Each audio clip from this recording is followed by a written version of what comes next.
Hi everyone, it's QuickyBaby and welcome back to World of Tanks. And before we jump into the gameplay, I just want to quickly highlight that all good things must come to an end. And there's only 1 week left to be able to get me inside the game, if you want to, of course. And thankfully this week it is going to be easier than ever to be able to get me, the style, the decals, the emblems in the game completely for free if you play on the EU server, the NA server, or the Asia server. Starting from when this video is released until Sunday the 27th of November, I'm going to be streaming daily from the middle of the day in the UK, and you will be able to earn enough drop tokens in a single stream to be able to get the 35 that you required to be able to get this handsome fellow in game. Then it's as simple as going into your depot, clicking the home front supplies, entering the Twitch drop store, and then clicking yourself to receive the QuickyBaby pack. And if you want more information about the guide to how to set up your accounts correctly to be able to claim the drops as they happen, then I'll be linking through to Wargaming's guide in the description and in a comment down below. Hey, pro tip. There's a key between the Q and the E. I suggest you hold it. Hold on, you're telling me there's a key that allows my tank to go forwards, Mr. QB? Well, thank you, I hadn't figured that out after 10 years of playing this game. So today I'm going to be giving you a double helping of QB commentating on QB while playing 2 Soviet tanks. Firstly, I'm going to be playing in the Object 703 version 2, or the 122. And this vehicle is an absolute daddy of the battlefield because it has not only 1, but 2 rounds of ammunition. Well, I guess that doesn't matter if the enemy team on the SU-130PM just gets evaporated before this game has even begun. I love the 703 too. I think it's one of the... Might be game losing? QB, don't do me like that. It's not my fault that we got some bad luck at the start of this battle. This is going to be a very interesting video trying to fight myself with regards to commentary. Last time I felt like this was really when I was commentating on the anime cruise. Indeed, that's a beautiful shot right up into the flaps of the ISM there, meaning that we can be able to overmatch them. One of the many benefits of having a 122mm caliber gun. So the 703-2, the best of both worlds, can play like a single shot tank, can also play like an autoloader with 2 shells, or it can just deliver both shells at the same time. Some people told me that they just couldn't make the 703 to work, and I guess that just comes down to the fact that they probably need to get good. Honestly, they need to get good with the double-barreled tanks. Now, I'm not saying that the 703-2 is going to be the best vehicle you're ever going to play. I think the Skoda T56 takes that crown, or at least... or another 2 in the case of that. Quacky Babs, right? As the Skoda T56 is not nearly so healthy anymore. 783 damage. This is the highest alpha damage heavy at tier 8 when you manage to land those double shells. But boy, does it have to pay for it with a long reload afterwards. Some people told me they sold this tank, and I think that they're mad, because this is still one of my go-to tanks for when everything goes wrong. And we want to wreck a few of our opponents, and I can think of no better just generic heavy tank for doing so. I think it's just the flexibility that a double-barreled tank provides, and the fact that you can come around the corner and... Not today, friend. Not today for your ammo rack there, Mr. Carnarvon. As we blow the head clean off the British heavy tank. And when you do land 2 shells at the same time, things like ammo racks happen more often, right? Because of course, double the shells means double the module damage, and that poor Carnarvon, he has not long left for this world. Gosh, look at me spamming heat here. It was definitely necessary against the ISM turret, and it's probably going to be necessary against the VK101P, but definitely not necessary for that Barask, and probably not for the Carnarvon either. It is, that big fat German heavy tank in front of us, Mr. QB. I can't believe am I talking to myself? It's an inanimate voice line that I programmed. Well, I didn't program, but Wargaming did. It's knackered. Oh, goodness gracious. You know, when he gets going like this, I just like let him do his own thing. I can only imagine what Tanya feels like. If anyone doesn't know, Tanya is my wife. We've been married for 7 years, and I can only imagine that this is how she feels when I get going. But don't worry, I'm not walking around the house all day saying, my track's knackered. Oh, better, closer, warmer. Maybe flank. Maybe flank what? Flank the kitchen to be able to make dinner? Possibly. Yes, that's what I need to do on a daily occurrence, right? Goodness gracious, Mr. VK, will you just die already? Ugh. To be fair, that actually was a low roll. That's a bad penetrating shot into the lower plate of the VK-101. I think that's because I stopped firing heat in this scenario, and I probably should have kept firing heat. And now I've got these awkward AP rounds. But finally we managed to get them, and if it's not enough to have a double-barrel gun and be able to deliver the highest alpha damage at tier 8 possible, you can also ricochet things, you know? Always nice for a heavy tank. And when you've got 2 shells, then you can punish. Oh, snap. That looked painful. It did look painful. It looked very painful indeed. You can punish aggression there when the enemy 7032 wants to make their way around the corner. And I just think this VK thinks that he's unpennable. Maybe he got overconfident with my poor shots to begin with, but they aren't poor anymore, Mr. VK, as I am nomming my way through your hit points right now. And is he going to give me his side there?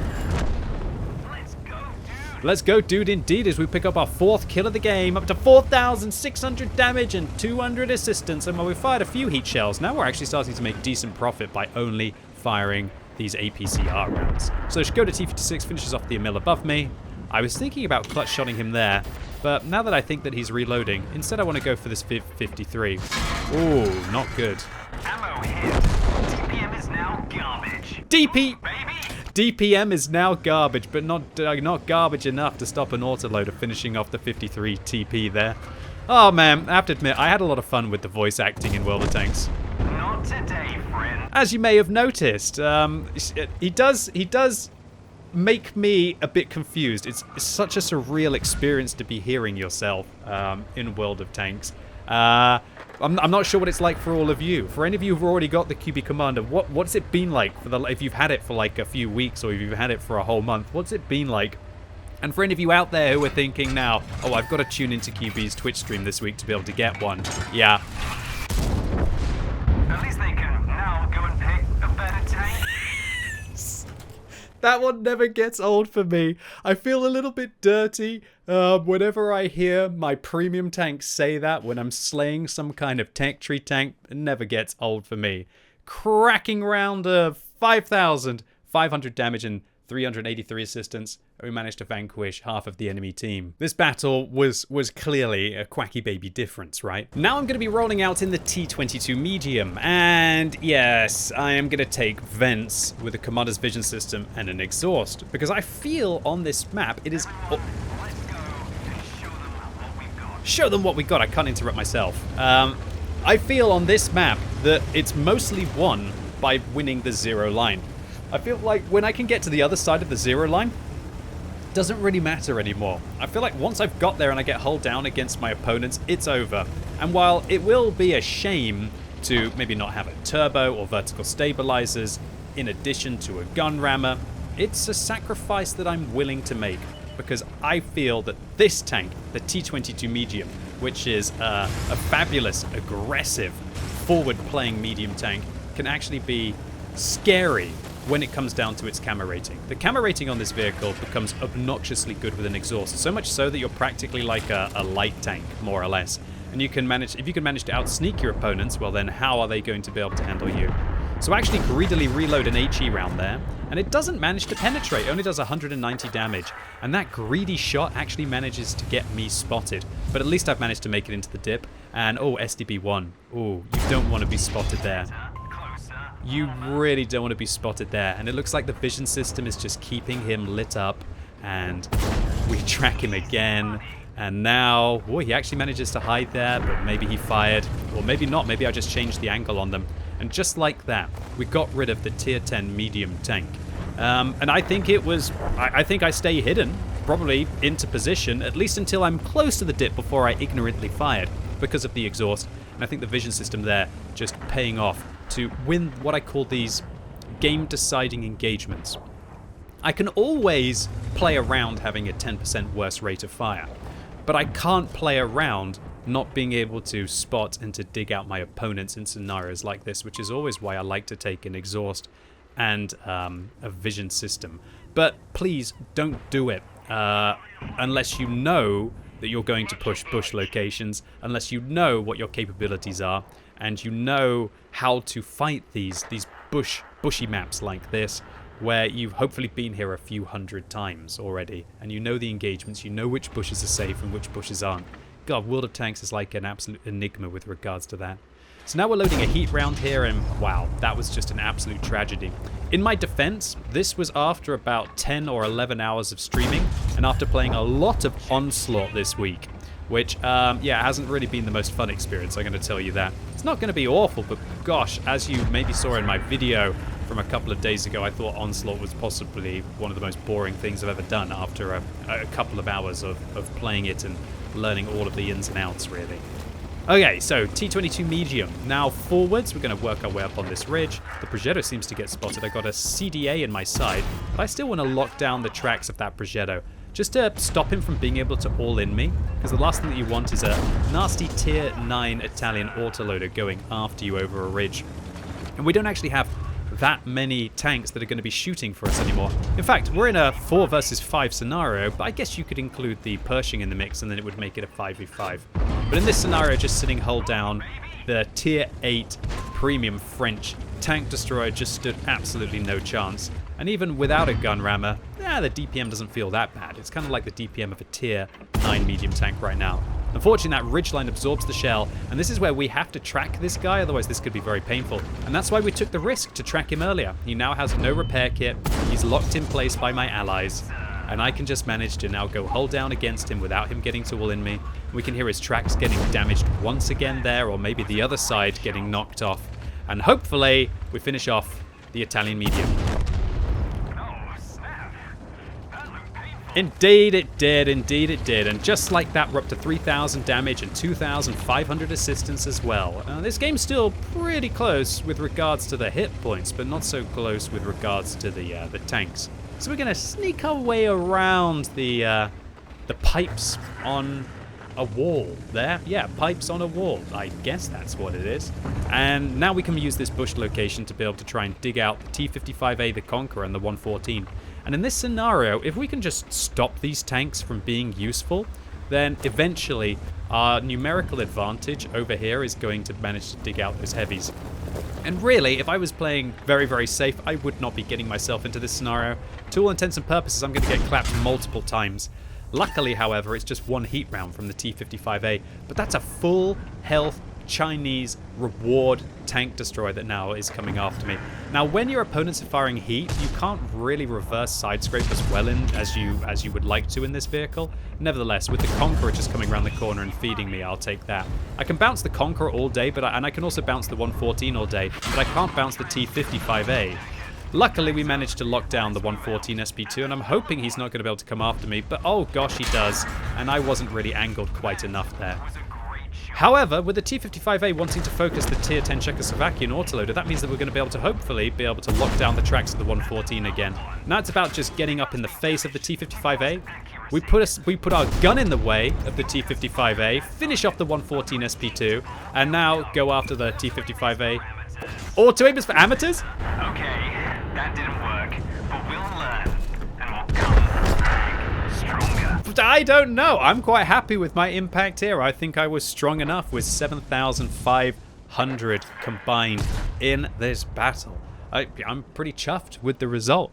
And I stand by that pick of the exhaust and the vision system on this map. Sure, it would have been nice to have the gun rammer and maybe a little bit of vert stabs towards the end of the battle, but I will always try and set up my tank to win where I feel is the most important engagement, because the rest seems to just fall into place. And while, let me clarify, I don't recommend taking an exhaust and a vision system on this tank on every map, I only do it on maybe 5 different maps in the game, still having it as another tool in your arsenal is absolutely wonderful. So an ace tanker for the 703-2 for 1,827 base experience, 5,500 damage, and we killed half of the team with 7 kills and make a decent profit because it's a premium tank.